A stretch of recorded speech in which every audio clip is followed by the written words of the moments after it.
ए भाई जाना रे, ला भाई ला, चने खिला दे थोड़े से यार। क्या है ये, परेशान कर रहे, रिकॉर्ड करने नहीं दे रहे। सब्जी ले लो, चोला फल्ली ले लो।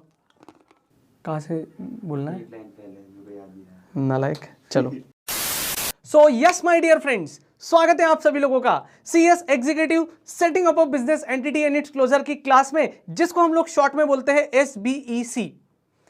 तो प्रीवियस लेक्चर की यदि मैं बात करूं आप लोगों से, इस पर्टिकुलर नए लेक्चर में नया कॉन्सेप्ट स्टार्ट करने से पहले यदि प्रीवियस लेक्चर की बात करूं मैं आप लोगों से, तो वहां पे हम लोगों ने मेमोरेंडम का नेम क्लॉज से रिलेटेड जो भी एक डिस्कशन था, उस डिस्कशन को लास्ट में जाते जाते हम लोगों ने डिस्कस किया था, ओरली डिस्कस किया था, जहां पे मैंने आपको नेम क्लॉज से रिलेटेड काफी सारी बातें बताई थी मेरे देश के जवानों। जहां पे मैंने बोला था कि जब भी हम किसी कंपनी का नेम सिलेक्ट करेंगे, उसके नेम को सिलेक्ट करते समय हम लोगों को बहुत सारी बातों को ध्यान रखना है। और जिन बहुत सारी बातों को ध्यान रखना है, उनमें सबसे पहली बात थी कि एग्जिस्टिंग कंपनी के नेम से या एग्जिस्टिंग LLP के नेम से हमारी नई कंपनी का जो नेम है वो नेम मिलता जुलता नहीं होना चाहिए, मतलब रिसेंबलिंग नहीं होनी चाहिए। सेकेंड थिंग कि जो नेम एंड एम्ब्लेम्स एक्ट है, या उल्टा बोल दो भाई, एम्ब्लेम्स एंड नेम एक्ट 1950 है, उस एक्ट के किसी भी प्रोविजन का, किसी भी प्रावधान का वायलेशन नहीं होना चाहिए। फिर उसके बाद में हम लोगों ने बोला था कि भाई हमारे देश में जो हेरिटेज है, जो फेमस प्लेस है एंड जो फेमस पर्सनैलिटी है, उन फेमस प्लेस, उन फेमस पर्सनैलिटी एंड हेरिटेज के नाम को भी यूज कर कर आप कभी भी कंपनी इनकॉर्पोरेट नहीं कर सकते हो, मतलब अपनी कंपनी का नाम वैसा नहीं रख सकते हो।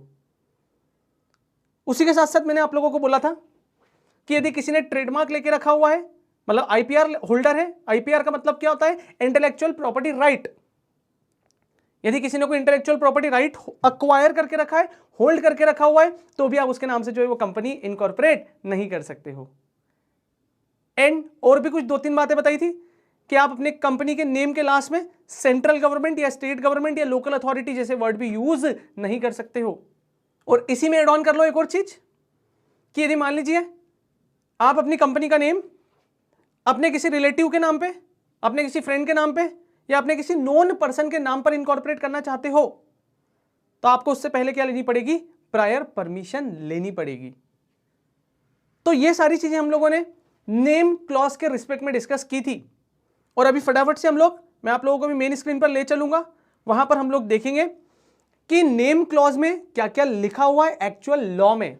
क्या जैसा हम लोगों ने डिस्कस किया, क्या वैसा नेम क्लॉज में लिखा हुआ मिलता है या नहीं मिलता है, हम लोगों को यह भी वेरीफाई करना पड़ेगा। तो हम लोग नेम क्लॉज की उन सारी चीजों को वेरीफाई करेंगे। एंड यू नो व्हाट, यहां पर आपको लाइफ में ना एक नई चीज पढ़ने के लिए मिलेगी, and that is case laws. बहुत सारे केस लॉज हम लोग यहां पर डिस्कस करेंगे विथ रिस्पेक्ट टू कि जब भी किसी ने एग्जिस्टिंग कंपनी के नेम से या जो नेम क्लॉज की जो जो कंडीशंस थी उसके बियॉन्ड जाकर यदि कंपनी का नेम सिलेक्ट किया है, तो उसको क्या क्या कॉन्सिक्वेंसेस बियर करने पड़े, वो बहुत सारे केस लॉज के थ्रू हम लोग यहां पर समझने की कोशिश करेंगे। तो चलिए सबसे पहले हम लोग चलते हैं हमारी मेन स्क्रीन पे और फटाफट से हम लोग नेम क्लॉज के साथ में आज के इस लेक्चर की स्टार्टिंग करते हैं। तो देखिए भाई, सबसे पहले आप लोग स्क्रीन पर देख सकते हो क्लॉजेस ऑफ मेमोरेंडम।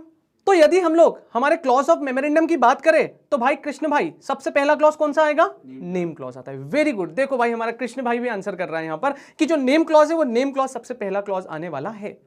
और हम लोग बात कर रहे हैं सेक्शन नंबर 4 की, तो सेक्शन नंबर 4 में कौन कौन से ऐसे सबसेक्शन है जो स्पेसिफिकली नेम क्लॉज के बारे में बात करते हैं।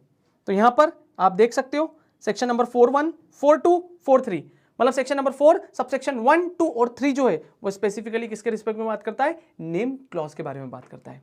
एंड आप लोगों के लिए ये अनबिलीवेबल होगा, लेकिन अब जब हम लोग एक एक लाइन यहां पर पढ़ते जाएंगे तो यू वर फील लाइक कि हाँ सर हमको ये सब आता है, हमने कहीं ना कहीं पे सुन रखा है, एंड सर हमको यहां पर कोई भी टेंशन नहीं है। चलो देखते हैं सबसे पहले इन्होंने क्या बोला है। A company being a separate legal entity must have a name to establish its separate identity. Okay, हम लोगों ने बचपन में ही मतलब EET में ही कंपनी के कैरेक्टरिस्टिक्स पढ़ के रखे थे, और जब कंपनी के कैरेक्टरिस्टिक्स पढ़े थे हम लोगों ने, तो वहां पे क्या बोला था कि कंपनी एक सेपरेट लीगल एंटिटी होती है। तो चूंकि एक सेपरेट लीगल एंटिटी होती है, तो उसका नाम भी क्या होना चाहिए, सेपरेट होना चाहिए। उसका नाम भी क्या होना चाहिए, अलग होना चाहिए। उसके प्रमोटर से उसकी एक सेपरेट आइडेंटिटी होनी चाहिए, और किसी भी व्यक्ति की यदि सेपरेट आइडेंटिटी है तो उसका एक अलग से नाम भी होना चाहिए। तो यहां पर उसी सेम फिलोसॉफी को ये लोग फॉलो कर रहे हैं और उन्होंने क्या बोला है कि चूंकि कंपनी की एक सेपरेट लीगल एंटिटी होती है और उस सेपरेट आइडेंटिटी को क्रिएट करने के लिए हम लोगों को क्या लगता है, कंपनी का नाम लगता है। The name of the company shows it's independent existence. Okay, ठीक है। सेकंड क्या बोलता है, the promoter should choose a suitable name for the proposed company and shall keep in mind the applicable rules of the companies act 2013 at the time of selection of name of the proposed company. जिस भी company का वो नाम select कर रहे हैं वहां पर लॉ के जो भी प्रोविजन है, लॉ के जो भी रूल्स एंड रेगुलेशंस है, उनको ध्यान में रखते हुए उनको नेम सिलेक्ट करना है। तो बोले क्या रूल्स एंड रेगुलेशंस है, क्या प्रोविजन है, तो देखो अब यहां पे इन्होंने बोला है, ठीक है। And this is something going to be very important, ये आपको ध्यान रखना चाहिए, ठीक है। क्या बोलते हैं ये, as per the provision of companies act 2013 the following proposed name shall not be allotted if it is identical. Identical मतलब सिमिलर, मतलब एक जैसा, बिल्कुल same to same, with or to nearly resembling with. किसके साथ में भाई, सबसे पहला किसी भी एग्जिस्टिंग नेम के साथ में मिलता जुलता नहीं होना चाहिए, ठीक है। जैसे कल अपन लोगों ने एग्जांपल लिया था कि भाई हमारी कॉमर्स इंडस्ट्री में हमारी जो कॉमर्स कम्युनिटी है वो हमारे बाबा जी को मोटा भाई बोलती है और हमारी इंडस्ट्री का मोटा भाई कौन है, मुकेश अंबानी है। उसी कंपनी का नाम क्या है, रिलायंस है। तो हमारे बाबा जी बोले कि मैं भी रिलायंस इंडस्ट्री के नाम से कंपनी इनकॉर्पोरेट करूंगा, क्या ये पॉसिबल है कृष्ण भाई? नहीं। वाई? बिकॉज ये क्या हो जाएगी, रिसेंबलिंग हो जाएगी, और ऐसी रिसेंबलिंग आप नहीं कर सकते हो। आगे इन्होंने क्या बोला है, और रजिस्टर्ड ट्रेडमार्क, सिंपल सी बात है भाई, जो आईपीआर होल्डर है ना, आईपीआर में क्या क्या आ जाता है, पेटेंट आता है, ट्रेडमार्क आता है, कॉपीराइट आता है, डिजाइन आता है, ज्योग्राफिकल इंडिकेशन आता है। यदि किसी व्यक्ति ने मान लीजिए कोई ट्रेडमार्क वगैरह लेके रखा है या पेटेंट लेके रखा है और आप उसके पेटेंटेड नेम या ट्रेडमार्क नेम के साथ अपनी कंपनी इनकॉर्पोरेट करना चाहते हो, तो भाई it is not possible at all. Why? Because सामने वाले ने वो नेम डेवलप किया है, सामने वाले ने उसमें अपनी गुडविल इंट्रोड्यूस की है, सामने वाले ने भाई दिन रात मेहनत करके, इतनी मेहनत करके उस ब्रांड को क्रिएट किया है, और आप सिंपली क्या कर रहे हो, उस नाम से कंपनी इनकॉर्पोरेट करके पूरी की पूरी मलाई खुद अकेले खाना चाहते हो? ना जी ना, it is not possible at all. आगे देखो इन्होंने क्या बोला है, a particular name is prohibited under the emblems and name act. ठीक है, हमारे इंडिया में एक एक्ट है जो कि 1950 में इनकॉर्पोरेट हुआ था, एंड जहां पर नाम के रिस्पेक्ट में बहुत सारी बात बताई गई है, नेम सिलेक्शन के रिस्पेक्ट में बहुत सारी बात बताई गई है। मतलब जब भी आप कोई नेम सिलेक्शन करते हो तो क्या क्या डूज एंड डोंट्स आपको ध्यान रखना है, वो सारी चीजें कहां पे बताई गई है, एम्बलेम्स एंड नेम्स एक्ट में बताई गई है। और यदि आपने इसका वायलेशन करते हुए कोई कंपनी का नेम सिलेक्ट किया है तो अगेन वो वैलिड नेम नहीं माना जाएगा मित्रों। तो आगे देखो यहां पे इन्होंने क्या बोला है, restriction on the use of certain name और एक्सप्रेशन, दैट इज आप सेंट्रल गवर्नमेंट वर्ड यूज नहीं कर सकते हो, स्टेट गवर्नमेंट वर्ड यूज नहीं कर सकते हो, रिपब्लिक, प्रेसिडेंट और राष्ट्रपति, और यदि फीमेल राष्ट्रपति हो तो राष्ट्रपत्नी वर्ड यूज नहीं कर सकते हो। ठीक है, आगे इन्होंने क्या बोला है, the main object to prevent, देखो ध्यान से देखना ये इंपॉर्टेंट है, the main object to prevent the use of similar name is to stop misleading information in the general public. So यहां पर जनरल पब्लिक को कोई भी कंफ्यूजन नहीं होना चाहिए, कोई भी मिसलीडिंग इंफॉर्मेशन नहीं आनी चाहिए, उनके साथ धोखा नहीं होना चाहिए भाई। तो इसीलिए यहां पर इन्होंने क्या किया है, नेम को लेकर इतनी सख्ती, हाँ वही आपके सख्त जैसी है ना, आगे के दो वर्ड नहीं बोलूंगा लेकिन आप बोलते हो ना भाई बड़ा सख्त है, क्यों नहीं?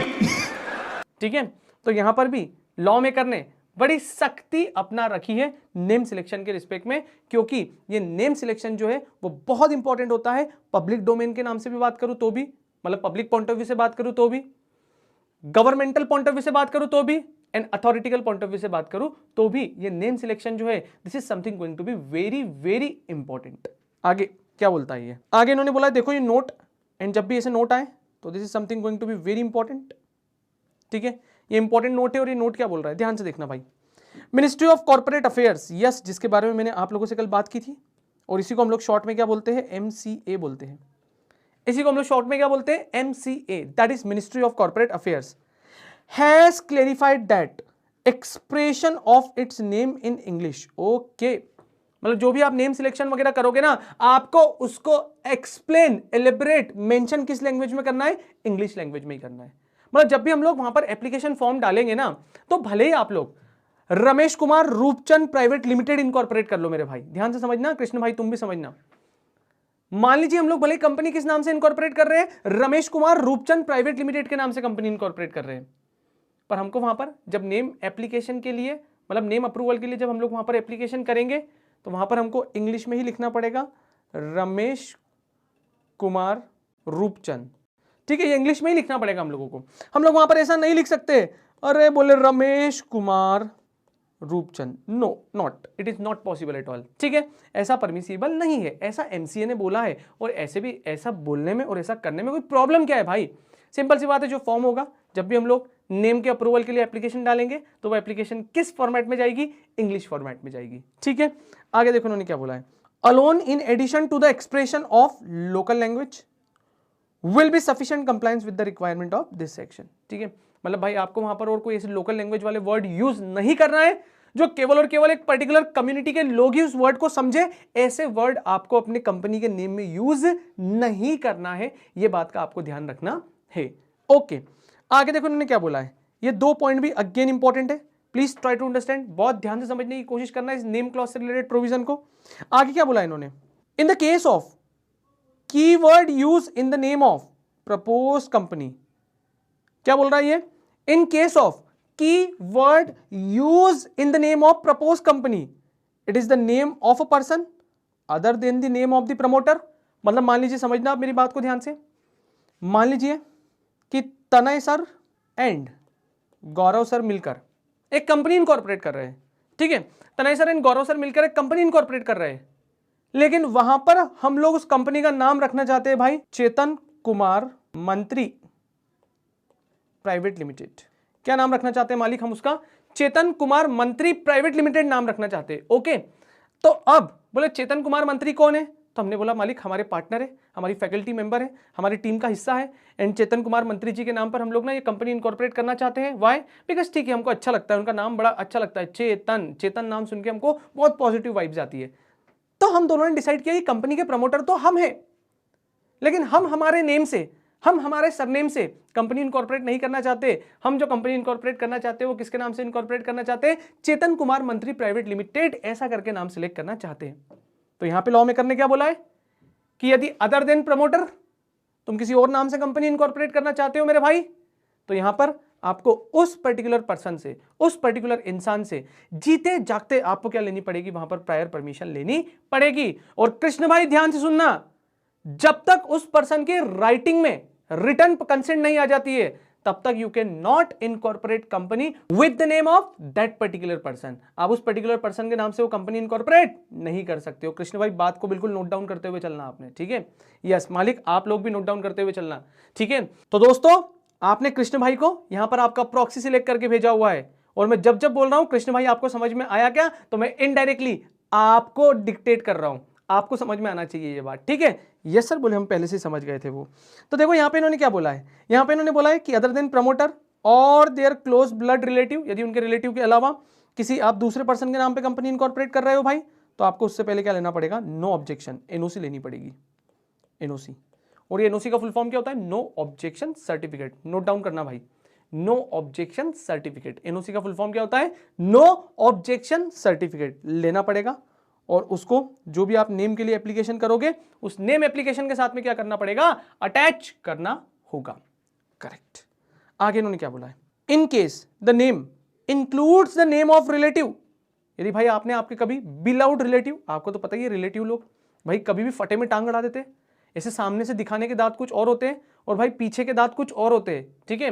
मतलब ये रिलेटिव लोग बड़े खतरनाक होते हैं भाई लाइफ में। पता नहीं आप लोगों का कभी पाला पड़ा है या नहीं पड़ा है? अरे ऑल्दो मेरा कभी नहीं पड़ा है रे, मतलब अपन लोग इन टेंशनों में पड़ते ही नहीं, लेकिन मैंने ऐसे बहुत सारे लोगों से सुना हुआ है कि यार हमारे रिलेटिव वो ऐसे है, हमारे मौसा जी ऐसे है, हमारे फूफा जी ऐसे है। और पता है बहुत सारे लोग तो ऐसा भी बोलते हैं कि बोले दुनिया में 2 चीजें सबसे ज्यादा फूलती है। पहला, छोले भटूरे में जो भटूरा होता है वो बहुत जबरदस्त फूलता है, एकदम शानदार तरीके से फूलता है। एंड दूसरा, बोले भटूरे से भी ज्यादा फूलने वाला यदि कोई फेज है इस दुनिया में तो वो है फूफाजी का चेहरा। आपको पता है, मतलब बहुत सारे घरों में फूफाजियों की आदत होती है, उनको बहुत मान मनमार लगती है, जरा जरा सी बात पे उनको बहुत ज्यादा आपको अप्रिशिएट करना पड़ता है, बहुत ज्यादा उनको मान मनमार करनी पड़ती है। और जरा सी भी जगह आपने कभी चूक कर दी, मिस्टेक कर दी ना, तो उनका चेहरा ऐसा फूल जाता है जैसे छोले भटूरे के भटूरे से भी ज्यादा। तो ऐसा बोला जाता है कि इस दुनिया में भटूरे से भी ज्यादा फूलने वाला यदि कोई चीज है, या फूलने वाली यदि कोई चीज है, तो वो है भाई आपके फूफाजी का चेहरा, ठीक है? चलो भाई, तो आप यहाँ पे ये लोग क्या बोल रहे हैं कि यदि आप अपने कोई रिलेटिव वगैरह का नाम यूज कर रहे हो, तो आपको ये प्रूफ देना पड़ेगा कि वो आपका कौन सा वाला रिलेटिव लगता है। ठीक है, मान लीजिए भाई हमारे कृष्ण भगवान, ठीक है, कृष्ण भगवान गोपियों के साथ अक्सर घूमते रहते हैं और इन्होंने बोला कि मेरी बहुत सारी गोपियां हैं भाई, टाइम टाइम पे अलग अलग लोग होते हैं। तो बोले कभी मेरे ये रिलेटिव होते, कभी मेरे ये रिलेटिव होते, कभी मेरे ये नहीं, यहां पर इन्होंने बात करी है ब्लड रिलेटिव की, मतलब ब्लड रिलेटिव होने चाहिए आपके, वो क्लोज ब्लड रिलेशन होना चाहिए आपका उनके साथ में, तब जाकर आप उनके नाम पे कंपनी जो है वो इनकॉर्पोरेट कर सकते हो। ठीक है, चलो भाई, ये नेम क्लॉज से रिलेटेड हम लोगों ने बहुत सारी बातें की थी एंड एग्जाम में आई थिंक सो यहां से डायरेक्ट क्वेश्चन नहीं आता है, यहां से जो भी क्वेश्चन आएगा वो केस स्टडी बेस्ड क्वेश्चन आएगा, या फिर जो क्वेश्चन आएगा ना वो ऐसे केस लॉ बेस्ड क्वेश्चन आएगा। तो अभी तो अपन लोगों को ये टेंशन लेनी ही नहीं है कि क्वेश्चन कैसे आता है सर आप हमको बताओ, अभी तो हम लोग पढ़ेंगे एंड जहां जहां पे मुझे लगता है कि आप लोगों को बता देना चाहिए कि एग्जाम में पैटर्न कैसा आएगा, वहां मैं आपके साथ डिस्कस कर लूंगा। लेकिन पहले हम लोग 2-3 चैप्टर कंप्लीट करेंगे setting up of business entity में, एंड 2-3 चैप्टर करने के बाद I will discuss with you कि कैसे क्वेश्चन आते हैं, उनका आंसर कैसे लिखना है, एग्जाम का पैटर्न क्या होता है, और भाई क्या स्ट्रैटेजी होनी चाहिए। बिकॉज अभी पहले हमारे पास कंटेंट तो आ जाए यार, थोड़ी सी बात तो समझ में आ जाए। जब हमारे पास कंटेंट आ जाएगा, जब हमारे पास बात समझ में आ जाएगी, तो उसके बाद में फिर हम लोगों को किसी भी टाइप से कोई भी प्रॉब्लम नहीं रहने वाली है। ठीक है, चलो अब देखो यहां पर केस लॉ। सर क्या है केस लॉ के नाम हमको याद करना है क्या? यस, मेरा आंसर है कि यदि आपको याद हो जाए तो बहुत अच्छी बात है, और नहीं याद होना तो क्या डिसीजन हुआ था, मतलब फाइनल लॉ क्या बना था, कोर्ट ने फाइनली क्या बोला था, हम लोगों को ये यहां पर ध्यान रखना है। ठीक है, तो चलो देखते हैं सबसे पहला केस लॉ। और सबसे पहला केस लॉ जो है आप लोगों के सामने मित्रों, ये केस लॉ किसके बारे में बात करता है? Kothari product limited versus register of company. ठीक है, कोठारी प्रोडक्ट लिमिटेड मतलब केपीएल, आईपीएल का बड़ा भाई केपीएल है। ठीक है, आईपीएल का बड़ा भाई केपीएल है, और केपीएल का मतलब क्या हुआ? कोठारी प्रोडक्ट लिमिटेड वर्सेस किसके अगेंस्ट में केस हुआ था? ये ROC.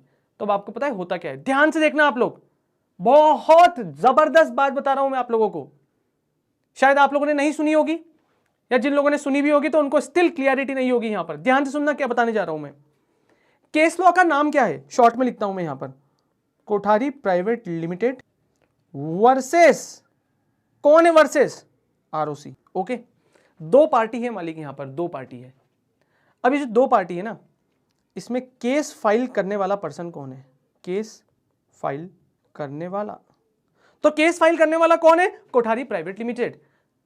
It is a basic practice, ये एक जनरल प्रैक्टिस है, but it is not necessary. हाँ, ये जनरल प्रैक्टिस है कि जो भी कोर्ट में केस फाइल करता है ना, जो भी अग्रीव्ड पार्टी होती है, जो भी प्लेंटिफ होता है, इसको हम लोग प्लेंटिफ भी बोलते हैं, प्लेंटिफ भी बोलते हैं। ये जो कोठारी प्राइवेट लिमिटेड होगा ना, इसको हम लोग प्लेंटिफ भी बोलते हैं। ठीक है, अभी आपको आगे कहीं ना कहीं ये वर्ड सुनने के लिए मिलेगा। तो जो भी अग्रीव्ड पार्टी मतलब जो दुखी होती है, जो परेशान होती है, तो जो कोर्ट में जाकर केस फाइल करती है, तो उस पार्टी का नाम हमेशा कहां पे लिखा जाता है? पहले लिखा जाता है। तो यहां पर केस फाइल करने वाली पार्टी कौन थी? केपीएल, मतलब कोठारी प्रोडक्ट लिमिटेड जो है ना, वो यहां पर फर्स्ट पार्टी थी। इस पार्टी ने क्या किया? यहां पर केस फाइल किया है। एंड किसके अगेंस्ट में केस फाइल किया है? तो जिसके अगेंस्ट में वो केस फाइल करती है ना, उसका नाम कहां पे लिखा जाता है? सेकंड नंबर पे लिखा जाता है। तो वर्सेस के पहले केस फाइल करने वाली पार्टी का नाम लिखा जाता है, वर्सेस के बाद जिसके अगेंस्ट में केस फाइल किया है ना, उसका नाम लिखा जाता है। तो यहां पर केस फाइल किया है कोठारी प्रोडक्ट लिमिटेड ने, किसके अगेंस्ट में फाइल किया है? आरओसी के अगेंस्ट में फाइल किया है। किस चीज के लिए फाइल किया है? देखते हैं, कुछ ना कुछ हुआ होगा, वो हमको कहां पे मिलेगा? फैक्ट्स में मिलेगा। तो फैक्ट में हमेशा क्या होती है? Summary to the case laws होती है, मतलब जो केस लॉ हुआ था उसकी एक समरी होती है हमारे सामने कि वो फैक्ट था, और उस फैक्ट के अगेंस्ट में जजमेंट क्या दिया गया, वो जजमेंट को हम लोग कहां पे पढ़ते हैं? जजमेंट में पढ़ते हैं। तो देखो एक बार, इसलिए बार बार रिपीट कर करके बता देता हूं भाई, बिकॉज आप ना आपकी लाइफ में अब यहां से ना बहुत सारे केस लॉस पढ़ने वाले हो, बहुत सारे केस लॉस पढ़ने वाले हो, तो इसीलिए ना आपकी नॉलेज में ये बात होना बहुत ज्यादा जरूरी हो जाती है। तो सबसे पहले जिस भी पार्टी का नाम पहले लिखा जाता है, उसका मतलब ये होता है कि उस पार्टी ने कोर्ट में जाके केस फाइल किया है। जिसका नाम बाद में लिखा होता है, it is deemed to be assume कि उस पार्टी के अगेंस्ट में केस फाइल किया है। केस फाइल करने वाली पार्टी को हम लोग कौन सी पार्टी बोलते हैं मित्रों? अग्रीव्ड पार्टी बोलते हैं। इनको हम लोग प्लेंटिफ भी बोलते हैं, इनको हम लोग फर्स्ट पार्टी भी बोलते हैं। प्लीज सारी की सारी चीजें नोट डाउन करते हुए चलना भाई, ठीक है। इनको हम लोग क्या बोलते हैं? प्लेंटिफ भी बोलते हैं। प्लेंटिफ, प्लेंटिफ मतलब केस फाइल करने वाला। सेकंड, हम लोग इनको ना फर्स्ट पार्टी भी बोलते हैं, फर्स्ट पार्टी, पहली पार्टी भी बोल देते हैं। थर्ड, इनको हम लोग ना अग्रीव्ड, अग्रीव्ड मतलब परेशान, दुखी पक्षकार भी बोल देते हैं। तो बेसिकली इन 3 नाम के साथ में हम लोग इनको जानते हैं। ऑन अदर हैंड यदि हम लोग बात करें भाई ये सेकेंड पार्टी की, तो यहां पर जो आरओसी है, इस आरओसी को हम लोग बोलेंगे डिफेंडेंट। प्लेंटिफ के अगेंस्ट में हम लोग इनको क्या बोलेंगे? डिफेंडेंट। क्यों? क्योंकि प्लेंटिफ ने तो केस फाइल कर दिया और जो डिफेंडेंट है वो डिफेंड करेगा। वो बोलेगा नहीं नहीं साहब किसी बात कर रहे हो, ये प्लेंटिफ ने मेरे ऊपर जो आरोप प्रत्यारोप किया है ये सरासर गलत है, ये सरासर गलत है मिलॉर्ड, ये गलत बात है। तो वो क्या करता है? वहां पर डिफेंड करता है। तो इसलिए हम लोग उसको क्या बोलेंगे वहां पर? डिफेंडेंट। क्या बोलेंगे कृष्ण भगवान? डिफेंडेंट बोलेंगे उसको। ठीक है। फिर उसके बाद यदि मैं बात करूं आप लोगों से, इधर है अग्रीव्ड पार्टी। अग्रीव्ड मतलब दुखी है भाई, परेशान है वो। ठीक है, जो फर्स्ट पार्टी उसको हम लोग वहां पर क्या बोलेंगे? अग्रीव्ड। तो इधर अपन लोग इसको क्या बोलेंगे पता है? अक्यूज्ड। तो अक्यूज्ड का मतलब क्या होता है? दोषी। मतलब वो दुखी तभी है जब उसके अगेंस्ट में कुछ अन्याय हुआ है, उसके साथ कुछ अन्याय हुआ है। तो इधर हुआ अग्रीव्ड, अग्रीव्ड के जस्ट अपोजिट क्या हो जाएगा? अक्यूज्ड पार्टी हो जाएगा। ओके। एंड लास्टली ठीक है, लास्टली क्या बोला कि ये फर्स्ट पार्टी है, तो ये कौन सी पार्टी हो जाएगी? सेकंड पार्टी हो जाएगी। करेक्ट है। ये सारी की सारी बातें हम लोगों को यहां पर ध्यान रखना है। ओके। अब देखो ना यहां पर फैक्ट में क्या दिया था, एंड यदि बहुत सारे केस लॉज रहेंगे ना तो मैं आप लोगों को 1-2 केस लॉ बताऊंगा, बाकी ये केस लॉ आप लोगों को होमवर्क के लिए जाएंगे। वहां पर आप लोग समझने की कोशिश करना कि कैसे नेम क्लॉज का वायलेशन यहां पर हुआ था और हम लोगों को उसको सॉर्ट आउट करना है। ठीक है। देखिए भाई, सबसे पहले फैक्ट ऑफ द केस क्या था? फैक्ट ऑफ द केस ये था कि Kothari product limited has a trademark. O my God, इनके पास में ट्रेडमार्क था। किस चीज का ट्रेडमार्क था? पराग नाम से ना इनके पास में रजिस्टर्ड ट्रेडमार्क था। ओके, मतलब ये जो कोठारी प्राइवेट लिमिटेड थे, इनका पराग नाम से कोई प्रोडक्ट होगा और उस प्रोडक्ट का इन्होंने क्या लेके रखा था? ट्रेडमार्क लेके रखा था। और जब इन्होंने पराग नाम का ट्रेडमार्क लेके रखा था under the trade and merchandise mark act, तो उसके बाद क्या हुआ? The registrar of companies Kanpur registered a company is a name of, भाई एक नई कंपनी बन गई। किस नाम से कंपनी बन गई? Parag international private limited. Oh my god, जब ये पराग इंटरनेशनल प्राइवेट लिमिटेड के नाम से एक कंपनी बन गई ना, तो क्या इन्होंने जो हमारा नेम क्लॉज था, उस नेम क्लॉज की कंडीशन का सेक्शन नंबर 4 सबसेक्शन 1, 2, 3 का क्या वायलेशन किया? क्या बोले सर हम लोग सबसे पहले ना सेक्शन नंबर 4 सबसेक्शन 1, 2 एंड 3 की कंडीशंस को देखेंगे और देखने के बाद मेरे भाई हम लोग वहां पर आइडेंटिफाई करने की कोशिश करेंगे कि क्या ट्रेडमार्क भी वहां पर कवर होता है। क्या किसी ने ट्रेडमार्क अक्वायर करके रखा हुआ है क्या, तो भी हम उसके नेम को यूज कर सकते हैं या नहीं कर सकते? चलो हम लोग सबसे पहले ऊपर जाकर देखते हैं। और जब मैं ऊपर गया तो पहली बात थी यहां पर एग्जिस्टिंग कंपनी के नेम वाली। ओ माय गॉड, देखो मेरे नलायको, देखो यहां पर लिखा हुआ है कि अ रजिस्टर्ड ट्रेडमार्क और ट्रेडमार्क, ठीक है, मतलब चाहे रजिस्टर्ड ट्रेडमार्क हो या ट्रेडमार्क के लिए आपने एप्लीकेशन देके रखी हुई हो तो भी पहला राइट आपका होगा और आप ऐसे नेम को सिलेक्ट नहीं कर सकते हो। तो यहां पर क्या हुआ मेरे भाई, मेरे देश के जवानों और जवानियों, यहां पर पराग नेम से ट्रेडमार्क किसने अक्वायर करके रखा था? केपीएल ने अक्वायर करके रखा था। और जो रजिस्ट्रार ऑफ कानपुर था उस आरओसी कानपुर ने क्या करके रख दी? पराग इंटरनेशनल प्राइवेट लिमिटेड के नाम से कंपनी को परमिशन दे दी कि जाओ तुम अपनी कंपनी इनकॉर्पोरेट कर सकते हो। क्या ये गलत होगा या नहीं होगा? बोले ऑब्वियसली गलत होगा। अब यहां पर गलती किसकी थी? आरओसी कानपुर की गलती थी। किसकी गलती थी? यहां पर आरओसी कानपुर की गलती थी।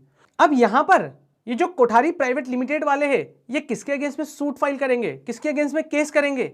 ये सूट फाइल करेंगे, केस करेंगे आरओसी कानपुर के अगेंस्ट में। क्यों आरओसी कानपुर के अगेंस्ट में सूट फाइल करेंगे मालिक? बिकॉज कंपनी के नेम का अप्रूवल कौन देता है? आरओसी देती है। जब भी किसी कंपनी को अपना नेम रखना होता है तो पहले प्रायर परमिशन किससे लेनी पड़ती है? आरओसी से। And without obtaining prior permission from ROC you can not incorporate your company with the desired name. आप उस डिजायर्ड नेम से अपनी कंपनी को इनकॉर्पोरेट नहीं कर सकते हो। And you have to remember this particular thing in your mind. Okay, तो आगे इन्होंने क्या बोला है देखो, the registered promoter had also not taken consent from the Kothari Product Limited as they were the owner of the registered trademark Parag. Even though आपको पता है कि जो कोठारी प्राइवेट लिमिटेड वाले हैं उनको इस बात का भी दुख है कि यदि आपको पराग इंटरनेशनल नाम से कंपनी इनकॉर्पोरेट करनी थी और आरओसी को यदि परमिशन देनी थी तो कम से कम आरओसी उस पराग इंटरनेशनल प्राइवेट लिमिटेड के प्रमोटर को यह तो बोलता कि एक बार जाकर कोठारी प्रोडक्ट लिमिटेड से क्या ले लो? परमिशन ले लो। उन्होंने यहां तक ये भी बात नहीं करी, हमको बड़ा दुख हुआ जज साहब, हमें न्याय चाहिए, हमारे साथ अन्याय हो रहा है। और हम आपके यहां पर आए हैं, हमें पता है कि आप कानून के पुजारी हो और आप हमारे साथ में न्याय जरूर करोगे। इस तरीके से वहां पर कोर्ट में दलीलें दी जाने लगी। और जब इस तरीके से कोर्ट में दलीलें दी जाने लगी मालिक, तो क्या हुआ देखिए ध्यान से आगे। तो देखो मालिक, यहां पे आगे इन्होंने क्या बोला है, KPL file a suit against the ROC for the approval and registration of the company name of Parag international private limited. ठीक है, तो जो पराग इंटरनेशनल प्राइवेट लिमिटेड है, ये पता नहीं ये केएनपी क्यों लिखा है, इसको हटा दो आप। पराग इंटरनेशनल प्राइवेट लिमिटेड के नाम से इन्होंने क्या करा था, जो कंपनी इनकॉर्पोरेट करने की परमिशन दे दी थी, उस परमिशन के अगेंस्ट में कोठारी प्राइवेट लिमिटेड ने आरओसी के अगेंस्ट में जो है वो सूट फाइल किया। और जहां पर सूट फाइल किया, सूट फाइल कहां पे होता है मैं तुम लोगों को बताता हूं, अभी सिर्फ नाम बता रहा हूं, वैसे भी आप लोगों ने ये नाम सुना हुआ है, एनसीएलटी। और एनसीएलटी का फुल फॉर्म याद करो आप लोगों ने, डबल ईटी में बिजनेस एनवायरनमेंट में कि गवर्नमेंट इंस्टीट्यूशनल नाम से एक टॉपिक पढ़ा था, एक चैप्टर पढ़ा था, जहां पर आप लोगों को एनसीएलटी के बारे में बताया गया था। और एनसीएलटी एक हायर अथॉरिटी है, it is like a court. और ये किसके लिए कोर्ट जैसा काम करती है, कंपनीज के लिए कोर्ट जैसा काम करती है। जब भी कंपनी से रिलेटेड कोई मैटर आते हैं, इनिशियल मैटर आते हैं, एंड वो मैटर यदि आरओसी हैंडल नहीं कर पाता है, आरडी हैंडल नहीं कर पाता है, आरडी मतलब रीजनल डायरेक्टर, आरओसी मतलब रजिस्टर ऑफ कंपनी, तो फिर वो मैटर कहां पे फाइल किए जाते हैं, एनसीएलटी में जो है वो फाइल किए जाते हैं। तो देखिए मालिक, यहां पे इन्होंने क्या बोला, जब एनसीएलटी में ये केस गया, मतलब अभी कोर्ट बोल देंगे हम लोग, और कोर्ट ने क्या जजमेंट दिया, ओ माय गॉड, हमारे डिजाइनर साहब ने यहां पर जजमेंट की स्पेलिंग गलत कर दी है मेरे कृष्ण भगवान। और यदि यहां पर जजमेंट की स्पेलिंग इन्होंने गलत की है ना, तो आप देखो जितनी भी जगह जजमेंट, यस यहां पर भी जजमेंट की स्पेलिंग गलत। नालायक है ना, सबकी सब नालायक है बेटा, पूरी की पूरी दुनिया जो है ना वो हम जैसी है। कितना गंदा आदमी हूं मैं यार। और मुझे लगता है मैं नालायकों का सरदार हूं। और देखता हूं मैं कहां कहां पे केस लॉ दिए हुए इन्होंने। ये देखो भाई, यहां पर जजमेंट की स्पेलिंग गलत, वो तो पूरा एक ही जगह एक ही जैसी स्पेलिंग चलेगी। अब यहां पर जजमेंट की स्पेलिंग गलत, ओ माय गॉड। चलो अब you need not to worry, कोई टेंशन वाली बात नहीं है। देखते हैं जजमेंट की स्पेलिंग हम लोग सही कर लेंगे। और जो जजमेंट की स्पेलिंग है वो ऐसी आएगी, आप लोग सही स्पेलिंग लिख लेना, JUDGEMENT,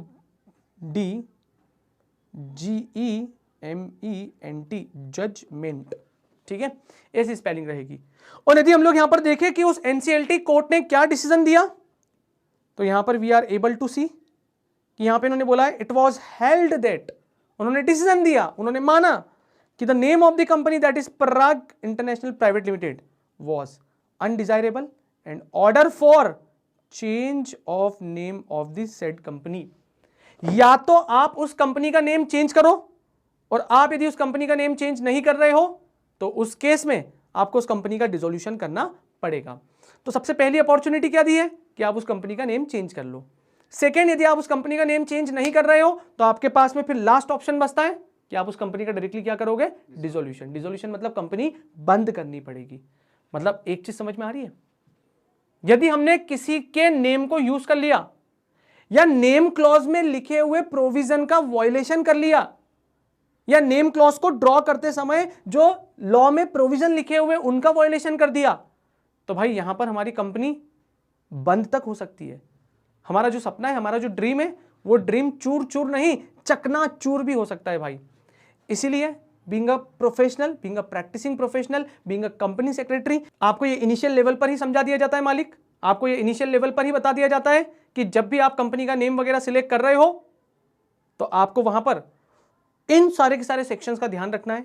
इन सारे के सारे सेक्शंस को मद्देनजर रखते हुए आपको अपनी कंपनी के या अपने क्लाइंट को सजेशन देना है कि उसकी कंपनी का जो नेम है वो नेम कैसा होना चाहिए। ठीक है, सो यहां पर हम लोगों ने नेम क्लॉज देखा और नेम क्लॉज के साथ में यहां पर एक केस लॉ भी देखा। चलो आओ आते हैं नेक्स्ट केस लॉ पे। एक और केस लॉ देख लेता हूं, फिर इसके बाद यदि कोई आया तो मैं आप लोगों को एक बार होमवर्क दूंगा। और अब इस बार ये केस लॉ किसका है, ध्यान से सुनना कृष्ण भगवान, आपको भी ध्यान से सुनना है यहां पर। और इस केस लॉ का नाम क्या है, Atlas cycle Haryana limited versus Atlas product private limited. Oh my God, बड़ा इंटरेस्टिंग केस लॉ होने वाला है ये। और ध्यान से देखना अब इस केस लॉ में क्या हुआ। पहले केस लॉ का नाम देखो आप क्या है, Atlas cycle Haryana limited versus Atlas product private limited.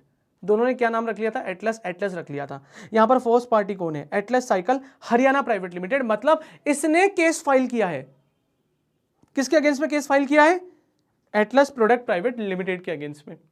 तो ये जो हमारी साइकिल हरियाणा वाली जो कंपनी थी उसने इस एटलस प्रोडक्ट प्राइवेट लिमिटेड के अगेंस्ट में क्या किया है मालिक, यहां पर सूट फाइल किया है। देखते हैं क्या हुआ है। ओ माय गॉड, देखो मैंने आपको बोला था ना इसको प्लेंटिफ बोलेंगे, प्लेंटिफ, प्लेंटिफ मतलब सूट फाइल करने वाला। तो यहां पर प्लेंटिफ कौन था, Atlas cycle Haryana private limited. And किसके अगेंस्ट में सूट फाइल किया था यहां पर, एटलस प्रोडक्ट प्राइवेट लिमिटेड के अगेंस्ट में। और क्या बोला था, are from the same family group. अच्छा, मतलब एक ही फैमिली ग्रुप के मेंबर ने क्या किया था आपस में पता है, एक दूसरे से खुन्नस निकालने के लिए या एक दूसरे की गुडविल को यूज करने के लिए। मान लीजिए एटलस नेम बहुत फेमस है और पहले उस फैमिली में 4 बच्चे हुआ करते थे, एक पिताजी थे, अरे भाई भाई, भाई पिताजी तो एक ही होगा ना, अरे भाई पिताजी तो एक ही होगा, ठीक है, हमारा लड़का नहीं है। तो मान लीजिए एक पिताजी, अरे यार मान लीजिए पिताजी और पिताजी के कितने बच्चे, 4 में से 2 बच्चों का आपस में लड़ाई हो गई और उन 2 बच्चों ने डिसाइड किया कि हम दोनों इन दोनों से अलग रहेंगे, क्योंकि ये दोनों हैं बहुत तेज चलते, बिजनेस में हमारी कोई बखत नहीं करते, सारा के सारा क्रेडिट, सारा के सारा काम, सारा के सारा पैसा खुद रखते हैं और हमको नौकरों की तरह ट्रीट करते हैं। क्या पिताजी हमारी इस घर में कोई इज्जत नहीं है? पिताजी ने बोला नहीं बेटा कैसी बात कर रहे हो, तुम्हारी बहुत इज्जत है। तो बेटे बोलते हैं पिताजी क्या खाक इज्जत है हमारी, हमको नौकरों की तरह यहाँ पर ट्रीट किया जाता है, नहीं रहना हमको, नहीं करना आपके साथ बिजनेस, चलो हमको हमारा हिस्सा दो और हम हमारा बिजनेस अलग करना चाहते हैं। जैसे ही वो अलग हुए उन दोनों भाइयों ने क्या किया, जो एग्जिस्टिंग नेम था एटलस साइकिल हरियाणा लिमिटेड करके जो कंपनी थी उसी से मिलता जुलता एक और नाम ले लिया। और क्या नाम लिया इन्होंने, एटलस प्रोडक्ट प्राइवेट लिमिटेड ले लिया। अब होगा क्या कि वो जो गुडविल थी उस गुडविल को यूटिलाइज करने के लिए, लोगों के बीच में इजीली अपने प्रोडक्ट की आइडेंटिटी क्रिएट करने के लिए इन्होंने क्या नाम ले लिया, वहां पर एटलस नाम ले लिया। तो अब देखो केस किसने फाइल किया, एटलस साइकिल हरियाणा लिमिटेड ने। किसके अगेंस्ट में केस फाइल किया, एटलस प्रोडक्ट के अगेंस्ट में जो है यहां पर केस फाइल किया। तो अब देखो यहां पर इन्होंने क्या बोला आगे, the appellant plaintiff was the proprietor of the trademark in the name of Atlas. इनके पास में क्या था, ट्रेडमार्क भी था, और ट्रेडमार्क किस नाम से था, एटलस के नाम से था। And the plaintiff contended that the trademark Atlas has been registered in the favour of Atlas cycle since, कब से, 1952 से, मतलब इमीडिएट आफ्टर द इंडिपेंडेंस, तब से उनके नाम पे क्या था, वो रजिस्टर्ड था। And Atlas product defendant was not engaged in any cycle related business. ये अब से अभी तक, इससे पहले तक कभी भी साइकिल रिलेटेड बिजनेस में एंगेज्ड नहीं थी। It was only in 2002 the defendant has started manufacturing of cycles under the house of Atlas trademark. क्या ये गलत है या नहीं है? तो आगे देखो इन्होंने क्या बोला है, जजमेंट क्या दिया था, जजमेंट की स्पेलिंग सही करना है भाई आप लोगों को, यहां पर एक ई लगा लेना है, ठीक है। आगे देखो इन्होंने क्या बोला है, इन दिस केस कहां पे गया था ये, Delhi high court, restrained bicycle maker Atlas product private limited defendant from using Atlas as a part of its corporate और ट्रेडमार्क। और आगे क्या बोला है, in this case Delhi high court said law protects trademark to enable a consumer to rest assured that the product on which he has placed his preference and which is identified by its name, it is in fact the same which has been purchased। Simple सी बात है भाई कि यहां पर जो Atlas name आपने purchase किया है, जो आपने इसका ट्रेडमार्क लिया हुआ है, जिसको आपने इतने सालों से यूज किया है, कोई दूसरा आकर उसी नाम से ट्रेडमार्क नहीं ले सकता है, उसी नाम से कंपनी वगैरह जो है वो इनकॉर्पोरेट नहीं कर सकता है मित्रों। तो ये 2 केस लो हमको समझ में आए कि जब भी हम लोग कंपनी का नेम सिलेक्ट करेंगे तो सेक्शन नंबर 4 सबसेक्शन 1, 2 और 3 का हम लोगों को बहुत प्रॉपर मैनर में कंप्लायंस करना है। यदि हमने इसका प्रॉपर मैनर में कंप्लायंस नहीं किया तो 2 ऑप्शन आएंगे, या तो कंपनी का नेम चेंज करना पड़ेगा, या फिर नेम चेंज नहीं करते हम लोग with in a given period of time तो उस कंपनी का डिसोल्यूशन भी ऑर्डर हो सकता है। ओके सो भाई नाम सबसे इंपॉर्टेंट है, सबसे महत्वपूर्ण है, और ये चीज आपको बीइंग अ सीएस स्टूडेंट और कल में जब सीएस बन जाओगे तब भी आपको ये सारी की सारी चीजें पता होना चाहिए before drafting memorandum of association of the company. चलो ये एक और छोटू सा केस लॉ है, Halifax PLC versus Halifax responsive limited. ये आप लोगों ने देखना भाई, खुद से आप लोगों की लर्निंग आनी चाहिए, तो ये मैं आपको देता हूं। यदि नहीं समझ में आ रहा है ना तो मैं नेक्स्ट लेक्चर में जब भी इसको स्टार्ट करूंगा तो सबसे पहले इस डिस्कशन के साथ में ही मैं आप लोगों के साथ में ये केस लॉ जो है वो डिस्कस करने वाला हूं। तो चलिए अब हम लोग देखते हैं publication of name after incorporation. पहले समझना भाई क्या बोलना चाह रहा है ये, कि पब्लिकेशन ऑफ नेम का मतलब क्या, कि अब कंपनी इनकॉर्पोरेट हो गई है। हम लोग एग्जाम्पल लेते हैं भाई कि हम लोगों ने चेतन कुमार मंत्री प्राइवेट लिमिटेड के नाम से मैंने और तनय सर ने क्या कर दी, कंपनी इनकॉर्पोरेट कर दी। हम लोग क्या है, उस कंपनी के प्रमोटर है, और इस कंपनी इस नेम के साथ में इनकॉर्पोरेट भी हो गई है। तो जब कंपनी इनकॉर्पोरेट हो जाती है तो कैसे उस नेम का पब्लिकेशन करना है, कैसे उस नेम को यूज करना है, उसके बारे में ये पर्टिकुलर कॉन्सेप्ट जो है वो बात करता है। आगे हम लोग देखते हैं ब्रैकेट में क्या लिखा हुआ है, section 12 of the companies act 2013। नहीं, अभी आप लोग नोट से ना इस पर्टिकुलर सेक्शन को कट कर दीजिए, अभी इस पर्टिकुलर सेक्शन को आप कट कर दीजिए, और सेक्शन नंबर 12 के बारे में जब मैं आप लोगों को बताऊंगा ना तब आपको पता लगेगा सेक्शन नंबर 12 का नाम क्या है। तो सुनिए दोस्तों, सेक्शन नंबर 12 जिसको हिंदी में बोला जाता है 12, और जिस दिन में मैं आपको सेक्शन नंबर 12 पढ़ाऊंगा वहां पर उस दिन ऐसा बोलना सिखाऊंगा कि सेक्शन नंबर 12 आपकी 12 बजा देगा यदि कंपनी का रजिस्टर्ड ऑफिस नहीं है तो। इट मीन्स व्हाट, कि हर एक कंपनी का क्या होना चाहिए, एक रजिस्टर्ड ऑफिस होना चाहिए, और रजिस्टर्ड ऑफिस नहीं है तो उस कंपनी की 12 बज जाएगी अंडर सेक्शन 12। ठीक है, तो चलो ना यार, अभी तो बिल्कुल बेसिक प्रोविजन है, और बेसिक प्रोविजन किस चीज के बारे में बात करता है, publication of name after incorporation, है ना। अंदर क्या लिखा हुआ है वो हम लोग देखेंगे रे। मतलब यार एक चीज आप समझो ना यार, वो टीचर ही क्या मालिक, जो किताबों को देख देख के पढ़ाए। टीचर तो वो होता है जो दिल से पढ़ाए भाई, और बीइंग अ प्रैक्टिसिंग प्रोफेशनल, ये ऐसे किताबों को देख देख के पढ़ा के अंडरलाइन कर करके ऐसे अंडरलाइन कर दिया, ये कर दिया, वो कर दिया, ऐसे करके यदि मैं आपको पढ़ाऊंगा भाई तो मैंने अपने एफर्ट्स कहाँ डाले, मैं कहाँ आपको समझा पाया। मेरा तो काम भाई आपकी लाइफ में ये है ना कि यदि कोई पर्टिकुलर टॉपिक आ रहा है, यदि उसकी कोई हेडिंग लिखी हुई है तो वो हेडिंग को देखते सहित हमारे सारे के सारे जो कॉन्सेप्ट है ना वो कॉन्सेप्ट क्लियर हो जाने चाहिए, हमको विजुअलाइज होनी चाहिए चीजें। हमको किताबों की जरूरत नहीं पड़नी चाहिए मालिक पढ़ने के लिए, ठीक है। फर्स्ट टाइम पढ़ेंगे, सेकंड टाइम पढ़ेंगे, एग्जाम देनी है, इसलिए हमको किताबों की लैंग्वेज आनी चाहिए। बट भाई जिस दिन तुम लोग इंटरव्यू में जाओगे, या जिस दिन तुम लोग CS बन जाओगे, या जिस दिन तुम लोग किसी क्लाइंट को कंसल्टेंसी दोगे, क्या उस समय बार बार किताबें ओपन करोगे? नहीं ओपन करोगे। उस समय कंटेंट कहाँ से आएगा? दिमाग से आना चाहिए। उस समय कंटेंट कहाँ से आएगा? आपकी अंडरस्टैंडिंग से आना चाहिए। तो मालिक जब तक आपकी अंडरस्टैंडिंग नहीं बनेगी, जब तक आपको कॉन्सेप्ट क्लियर नहीं होगा, तब तक ये किताबों में लिखी हुई सारी की सारी बातें जो है ना वो बेकार है भाई। तो यू नो व्हाट, मुझे मेरी रिस्पॉन्सिबिलिटी पता है, मुझे मेरा रोल पता है कि मेरा रोल आपकी लाइफ में क्या है।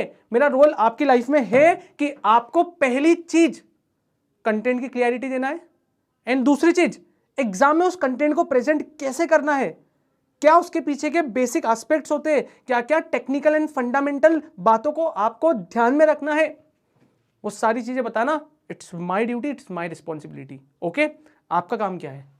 मैं जो बता रहा हूं उसको ध्यान से सुनना है, उसको इंप्लीमेंट करना है, और उसको सही तरीके से अडॉप्ट करना है, एंड उसकी अगेन एंड अगेन क्या करना है, आपको प्रैक्टिस करना है।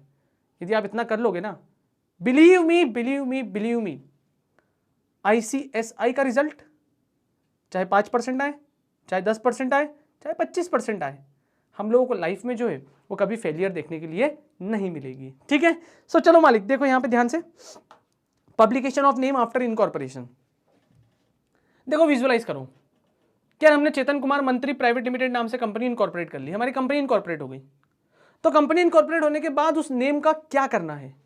सबसे पहली चीज, जो भी कंपनी का रजिस्टर्ड ऑफिस होगा वहां पर हमको लेजिबल मैनर में दिखे, लोगों को दिखे भाई, कम से कम ऐसे मैनर में क्या करना पड़ेगा, एक बोर्ड लगाना पड़ेगा।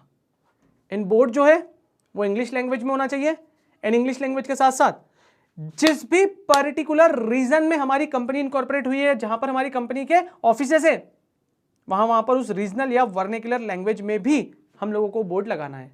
जैसे बात करते हैं हम लोग, गुजरात में हमारी कंपनी इनकॉर्पोरेट हुई है तो हम लोगों को इंग्लिश प्लस गुजराती दोनों लैंग्वेज यूज करनी पड़ेगी। अब कंपनी तो गुजरात में इनकॉर्पोरेट हुई है, लेकिन उसका ऑफिस जो है वो पंजाब में भी है, उसका ऑफिस जो है वो उड़ीसा में भी है, उसका ऑफिस जो है वो केरला में भी है, उसका ऑफिस जो है वो बेंगलोर में भी है। तो इंग्लिश में तो नेम रहेगा ही कृष्ण भगवान, उसके साथ साथ जो वहां की रीजनल लैंग्वेज है, जो लोकल लैंग्वेज है, उस लोकल लैंग्वेज में भी हमको क्या करना पड़ेगा, बोर्ड पे उस कंपनी का नेम जो है वो मेंशन करना पड़ेगा। सबसे पहली चीज।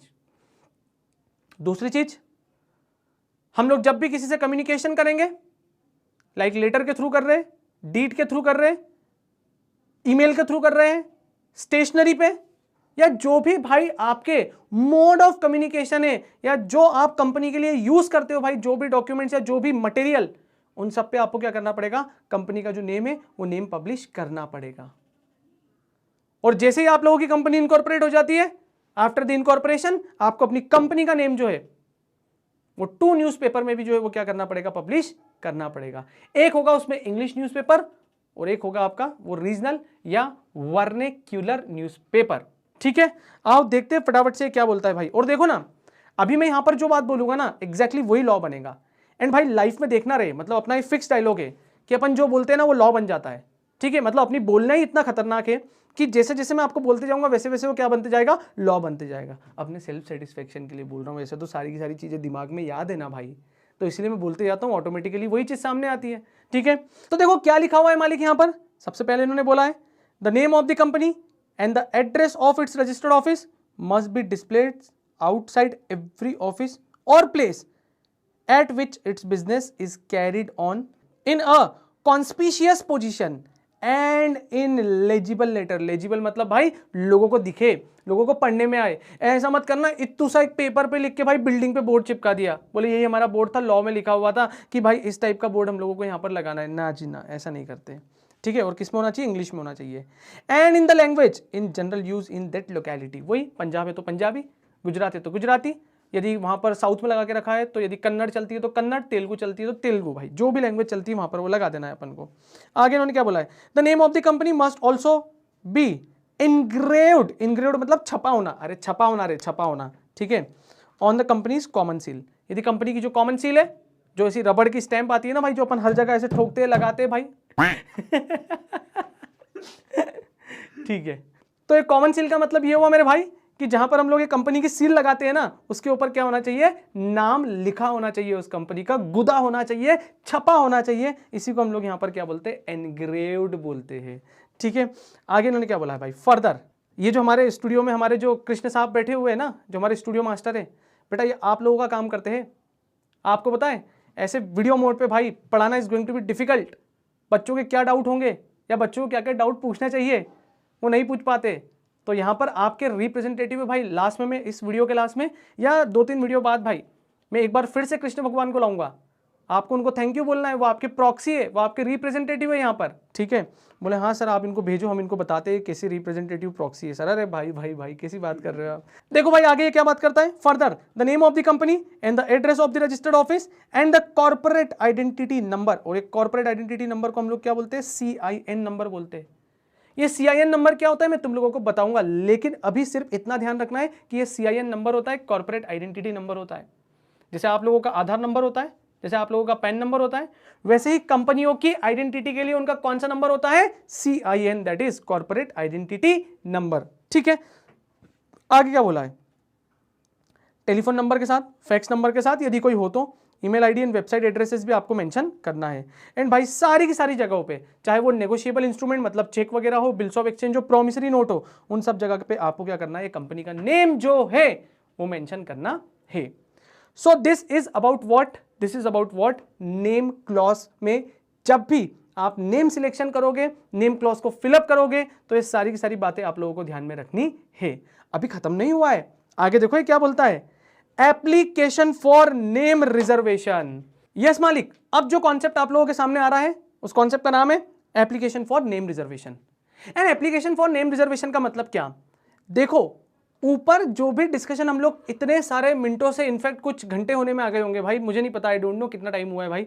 ठीक है, what ever be the time, इतनी सारी देर से हम लोग जो डिस्कशन कर रहे थे ना, इट वॉज लाइक अ डंडा, ऐसा डंडा लेके खड़ा था वो डंडा लेके खड़ा था। वो क्या बोल रहा था आपको पता है कि क्या आप कंपनी का नेम सिलेक्ट करने जा रहे हो, आपने बोला हाँ। क्या आप नई कंपनी इनकॉर्पोरेट करने जा रहे हो, आपने बोला हाँ। क्या आपने सेक्शन नंबर 4 पढ़ा है, आपने बोला हाँ। बोले सेक्शन नंबर 4 के अंदर क्या होते हैं, बोले मेमोरेंडम के क्लॉजेस होते हैं। तो उसने बोला क्या नेम क्लॉज के बारे में सुना है, आपने बोला हाँ। तो बोले जब भी आप कंपनी का नेम सिलेक्ट करोगे आपको वहां पर सेक्शन नंबर 4 का subsection number 1, subsection number 2, subsection number 3 में जो भी प्रोविजंस दिए हुए हैं उनका तहे दिल से बाय हार्ट क्या करना है, कंप्लायंस करना है। और यदि आपने उसका बाय हार्ट कंप्लायंस नहीं किया तो आपकी कह के ले ली जाएगी। अरे मतलब समझो भाई, आपकी कह के ले ली जाएगी मतलब क्या, कि यदि आपने गलत नाम सिलेक्ट कर लिया, Kothari private limited, Kothari product limited देख लो आप, या फिर एटलस साइकिल देख लो आप, वहां पर या तो कंपनी का नेम चेंज करना पड़ेगा या फिर आपकी कंपनी के नेम का क्या हो सकता है, डिसोल्यूशन भी हो सकता है। और इतना ही नहीं, बाद में हम लोगों ने आपको यह भी बताया कि जब आपकी कंपनी इनकॉर्पोरेट हो जाएगी मालिक, आपको उसके नेम को क्या करना होगा, डिस्प्ले करना होगा। कहां पे डिस्प्ले करना होगा, कंपनी के रजिस्टर्ड ऑफिस पर, और जहां जहां पर कंपनी बिजनेस करती है और जो जो नेगोशिएबल इंस्ट्रूमेंट यूज करती है, जो जो ईमेल आईडी वगैरह यूज करती है, और यदि कंपनी की कॉमन सील है तो उसी कॉमन सील पे क्या करना पड़ेगा, आपको वहां पर इनग्रेव्ड करना पड़ेगा उस कंपनी का नेम। तो जब हमको इतनी सारी बातें समझ में आ गई, उसके बाद में यदि हम लोगों ने अपनी कंसेंट दे दी कि यस यस यस मालिक, आपने जो भी लॉ में प्रोविजन लिखे हुए वो हमको समझ में आ गए, बताओ अब आगे करना क्या है सांभा।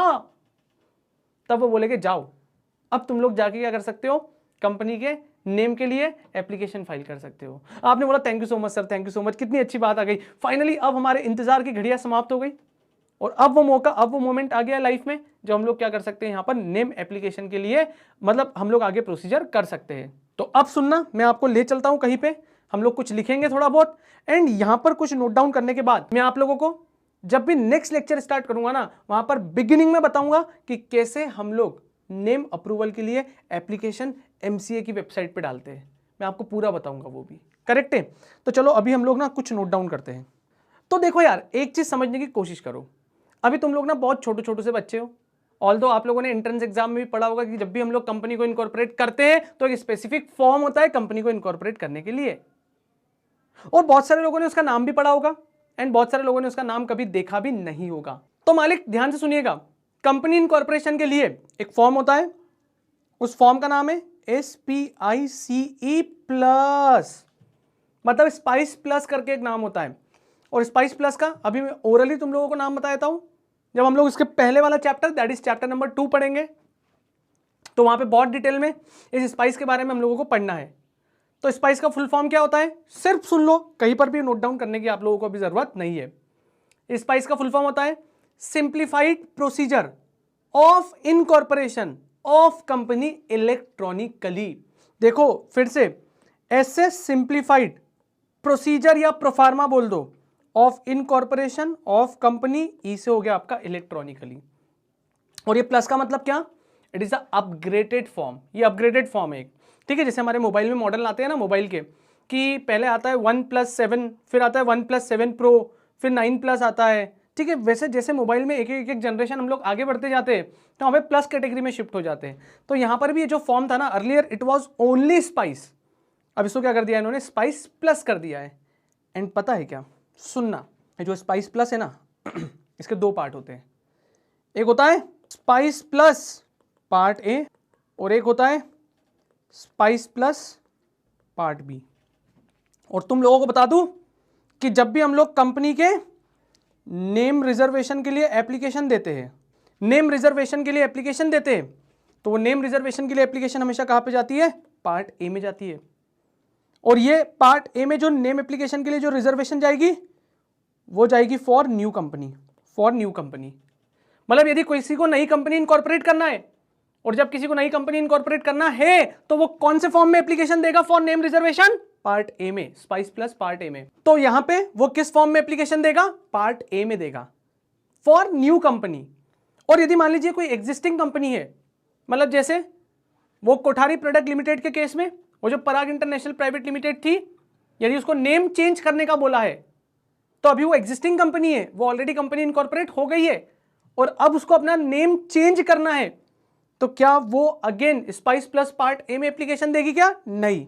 तो यहां पर मैं अलग कलर की पेन से लिखता हूं और लिखता हूं for existing company if they want to proceed for name change then they have to apply in form run, run form में अप्लाई करना पड़ेगा। और इस रन का नाम क्या हुआ, रिजर्व यूनिक नेम। इस रन का फुल फॉर्म क्या होता है, रिजर्व यूनिक नेम करके जो है वो यहां पर इसका फुल फॉर्म होता है reserve unique name. Okay yes, so आपको ये बात ध्यान रखना है भाई, नई कंपनी के लिए हमेशा, मैं इसको थोड़ा छोटा कर देता हूं, नई कंपनी के लिए हमेशा कौन सा फॉर्म में एप्लीकेशन जाएगा for name reservation, spice plus part ए में जाएगा। और एग्जिस्टिंग कंपनी को यदि अपना नेम चेंज करना है तो उसकी एप्लीकेशन किस फॉर्म में जाएगी, रन फॉर्म में जाएगी। प्लीज जो आगे आपने 10 एक पेज छोड़ के रखे हुए ना वहां पर ही अपडेट कर लो, स्पाइस प्लस इनकॉर्पोरेशन फॉर्म, यहां पर ऐसा लिखना spice plus dash incorporation form, spice plus part a new company के लिए रिजर्वेशन फॉर्म। और जो रन फॉर्म होता है वो एग्जिस्टिंग कंपनी को यदि अपना नेम चेंज करना है तो उसके लिए हम लोग कौन सा फॉर्म यूज करते हैं, यहां पर रन फॉर्म जो है वो ऐसा करके यहां पर यूज कर लेते हैं। तो अब सर एक बात बताओ ना, हमारे दिमाग में ना एक क्वेरी आई है, मैंने बोला पूछो क्या क्वेरी। बोले सर मान लीजिए कि यहां पर हम लोगों ने जो एप्लीकेशन दी थी फॉर नेम रिजर्वेशन, सर इसमें कितने नेम के साथ में अप्लाई कर सकते हैं, कितने नामों के साथ अप्लाई कर सकते हैं। मैंने बोला वेरी गुड क्वेश्चन, बहुत अच्छा क्वेश्चन पूछा आप लोगों ने, कितने नाम के साथ अप्लाई कर सकते हो। और यहां पे लिखो अलग कलर की पेन से, अलग कलर की पेन से लिखो भाई यहां पर फॉर 2 प्रपोज्ड नेम। हम लोग 2 प्रपोज नेम के साथ में यहां पर क्या कर सकते हैं, एप्लीकेशन दे सकते हैं।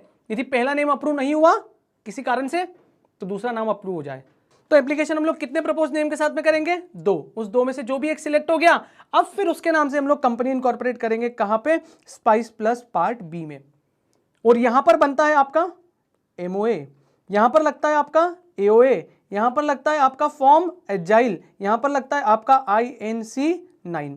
सब बताऊंगा, पूरी एक एक चीजें बताऊंगा भाई, डिटेल में बताऊंगा आप लोगों को, ठीक है। अभी जितना नाम बोलते जा रहा हूं उतना नाम आपको यहां पर समझते चलना है।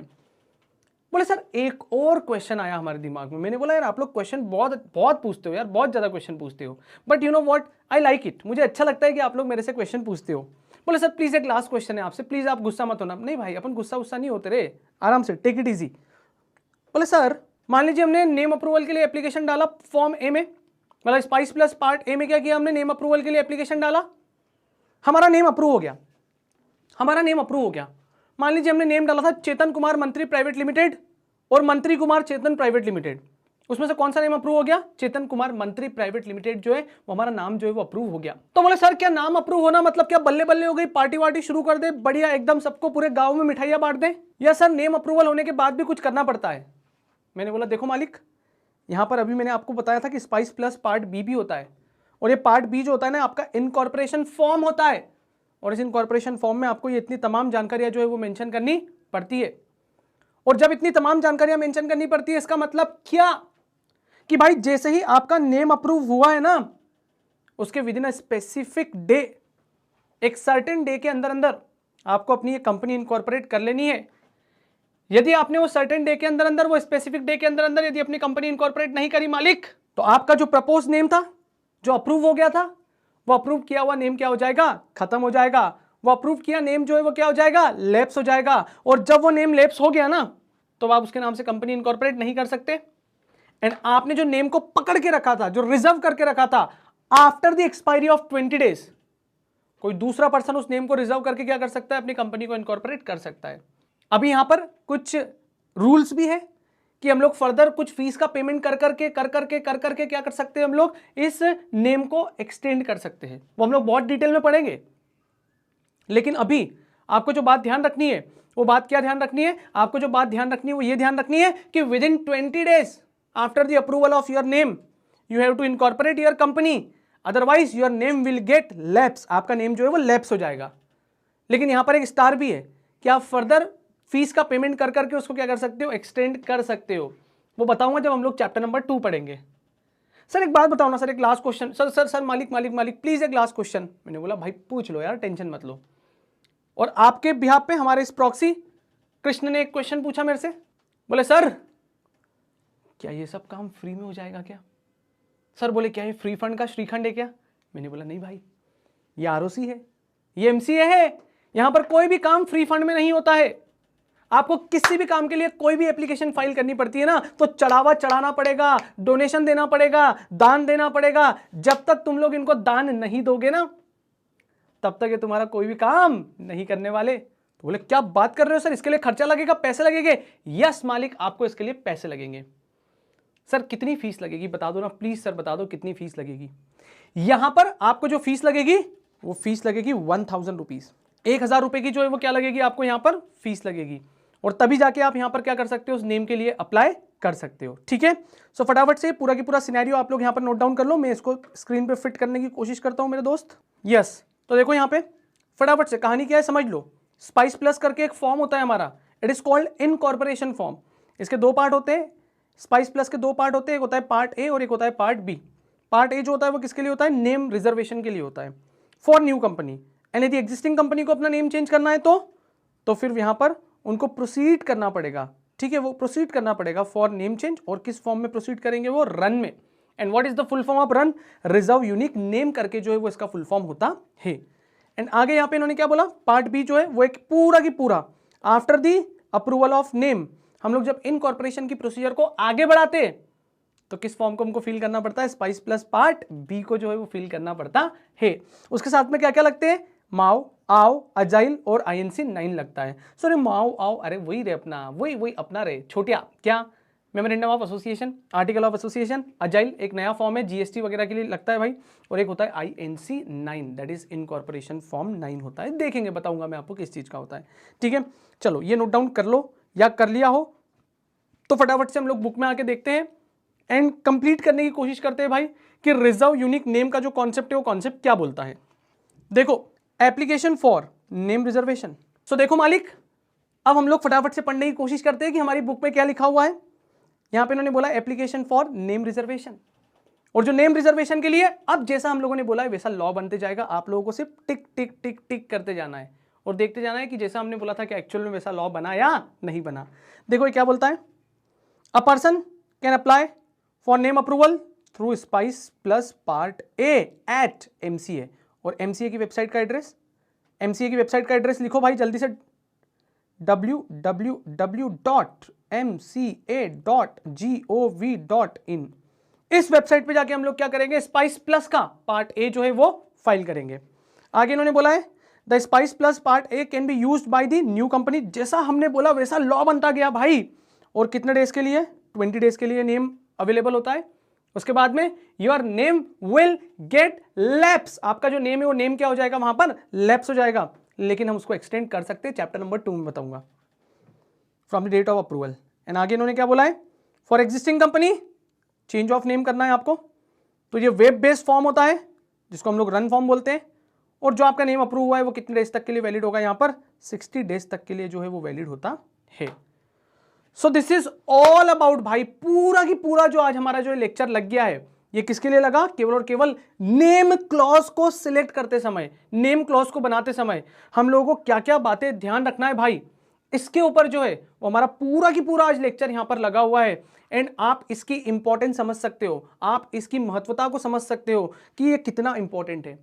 You know what, even I don't know कि एग्जाम में यहां से क्वेश्चन आता है या नहीं आएगा, मतलब आता तो है पर आपके अटेम्प्ट में आएगा या नहीं आएगा, but real life point of view से बहुत ज्यादा इंपॉर्टेंट है एंड आपको उसको इतनी ही प्रायोरिटी के साथ में पढ़ना रहेगा। ठीक है, तो एक बार क्या पढ़ा हम लोग फटाफट से इसको विद इन 2 मिनट एक बार रिवाइज कर लेते हैं, एक बार रिकैप करने की कोशिश करते हैं, एंड देन हम लोग आज के लेक्चर को यहीं खत्म करेंगे। एंड नेक्स्ट लेक्चर में हम लोग फिर आगे के जो ऑब्जेक्ट क्लॉज, सिचुएशन क्लॉज वगैरह है उनके बारे में डिस्कशन करेंगे। सबसे पहले हम लोगों ने स्टार्ट किया था नेम क्लॉज, जहां पर हम लोगों ने बोला था कि जब भी हम लोग नेम सिलेक्ट करेंगे तो सेक्शन नंबर 4 के सब सेक्शन नंबर 1, 2 और 3 के प्रोविजन को क्या करना है, हम लोगों को ध्यान में रखना है। सेकेंड थिंग कि यदि कोई एग्जिस्टिंग कंपनी के नेम से या एग्जिस्टिंग IPR के नेम से या एग्जिस्टिंग LLP के नेम से यदि मान लीजिए किसी कंपनी का नेम मिलता जुलता है तो उस केस में उसको उसका नेम चेंज करना पड़ेगा, या फिर वहां पर उसको वो सारी की सारी चीजों को as per the provision of law जो है वो कंसिडर करना होगा। सेकेंड थिंग हम लोगों ने बोला कि जब भी कंपनी का नेम अप्रूव हो जाता है तो उसको उसके रजिस्टर्ड ऑफिस पे डिस्प्ले करना पड़ेगा। एंड थर्ड थिंग हम लोगों ने बोली कि जो एप्लीकेशन फॉर नेम रिजर्वेशन है वो स्पाइस प्लस के पार्ट ए वाले फॉर्म में जाएगी और 20 डेज तक के लिए वैलिड होता है। 2 प्रपोज नेम के साथ में हम लोग क्या कर सकते हैं, यहां पर एप्लीकेशन दे सकते हैं। और जो एग्जिस्टिंग कंपनी है, एग्जिस्टिंग कंपनी के लिए हम लोगों को रन फॉर्म में एप्लीकेशन देना है और वहां पर जो नेम अप्रूव हुआ है वो 60 डेज तक के लिए वैलिड होता है। तो मिलते हैं हम लोग नेक्स्ट लेक्चर में, तब तक के लिए take care guys, thank you so much, see you soon.